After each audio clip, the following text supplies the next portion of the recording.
आप सोच रहे होंगे 9 रूप तो देवी के होते हैं, फिर बहू? भाई बहू भी तो लक्ष्मी का रूप है। तो जब बहू के पैर पड़ने से घर में समृद्धि आती है तो और क्या क्या होता है, जरा देखिए। रामलाल और श्यामलाल 2 भाई थे।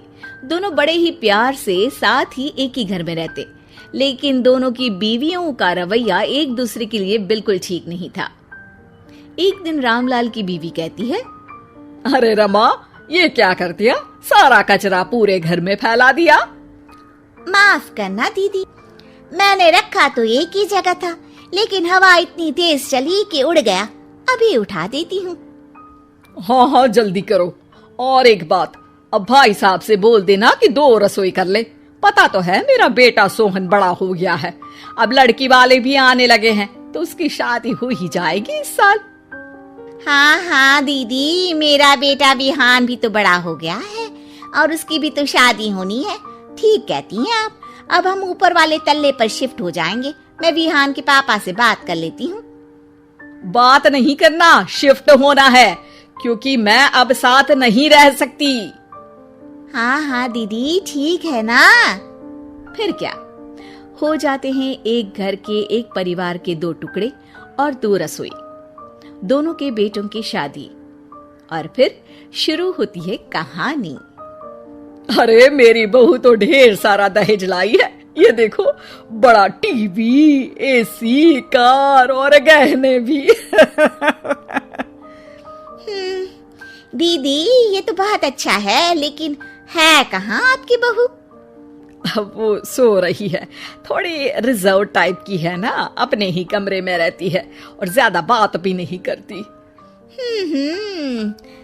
तभी रमा की बहू की आवाज आती है, माँ कहाँ है आप? जल्दी आइए, नाश्ता ठंडा हो रहा है और मुझे भी भूख लग रही है। आ रही हूँ बेटा, रुक। दीदी चलूं क्या? ये लड़की मेरे साथ ही बैठकर खाती है, वैसे भी भूख लगाई है।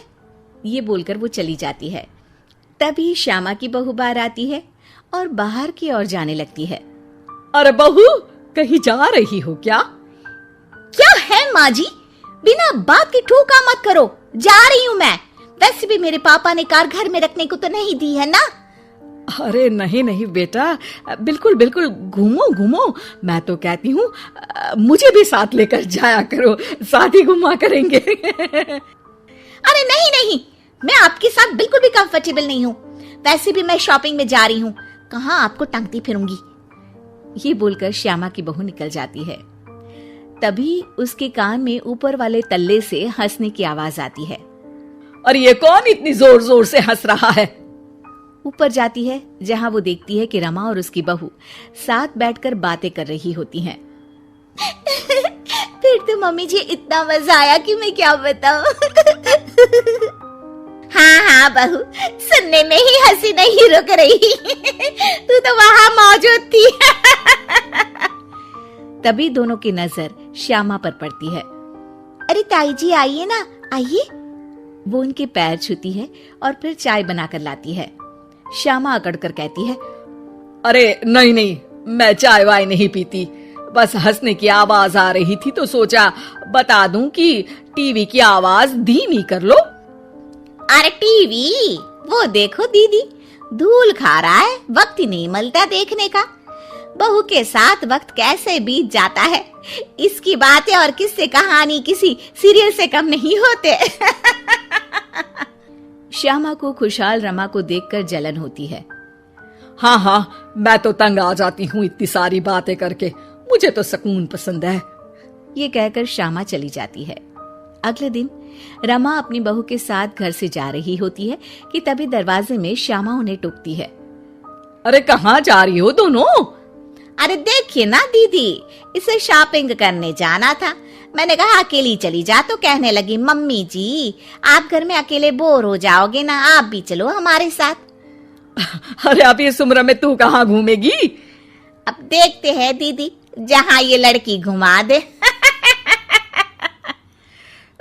मेरी बहू भी कल गई थी कार चलाकर। हाँ। तभी रमा की बहू कहती है, ताई जी मुझे तो कार चलानी नहीं आती, लेकिन हाँ इस सुहाने मौसम में मम्मी जी को स्कूटी की सैर करा देती हूँ। श्यामा का मुंह बंद हो जाता है। वो अपने कमरे में चली जाती है जहाँ उसकी बहू बैठकर अकेली टीवी देख रही होती है। बहू, तू भी कुछ बातें किया करना, मैं अकेले अकेले बोर हो जाती हूँ। तो क्या मैं यहाँ आपको एंटरटेन करने आई हूँ? देखिए मम्मी जी, मैं तो सिर्फ ये कहना चाहती हूँ कि ये टीवी मेरे पापा ने दी थी, तो ये टीवी कल तक मेरे कमरे में लग जानी चाहिए, समझिए आप। ये बोलकर वो वहां से चली जाती है। श्यामा सोच लेती है कि वो अब ये सारी बातें अपने बेटे को बताएगी। शाम को उसका बेटा जब घर आता है। अरे देख बेटा, तेरी बीवी सारा दिन अपने कमरे में रहती है, न बात करती है न चित। मैं बूढ़ी सारा दिन भूत की तरह अकेली घूमती रहती हूँ घर में। अरे माँ, मैं क्या बोलूं? मैंने कई बार उसे बोला कि सबके साथ उठा बैठा करो, हंसा बोला करो और मिलकर रहो, लेकिन वो कहती है कि उसका मन ही नहीं करता। अरे क्यों मन नहीं करता है? ऐसा क्या हो गया? माँ, तुझे याद है उसके पिता ने कार देने से मना कर दिया था। कहा था कि उनके पास पैसे नहीं है, साथ ही तेरे सामने हाथ भी जोड़ा था, लेकिन कैसे तूने उसके पिता के साथ बुरा व्यवहार किया था। उन्हें कहा था कि पैसे नहीं है तो किसी भिखारी से शादी कर दो अपनी बेटी की। हाँ बेटा, तभी तो आज दरवाजे पर इतनी लंबी कार खड़ी है। बस माँ, तो अब तू उस कार से ही बात कर और उससे मन लगा, क्योंकि पिता के आंखों का आंसू आपकी बहू के दिल तक उतर चुका है और आपकी इज्जत उसकी नजर में।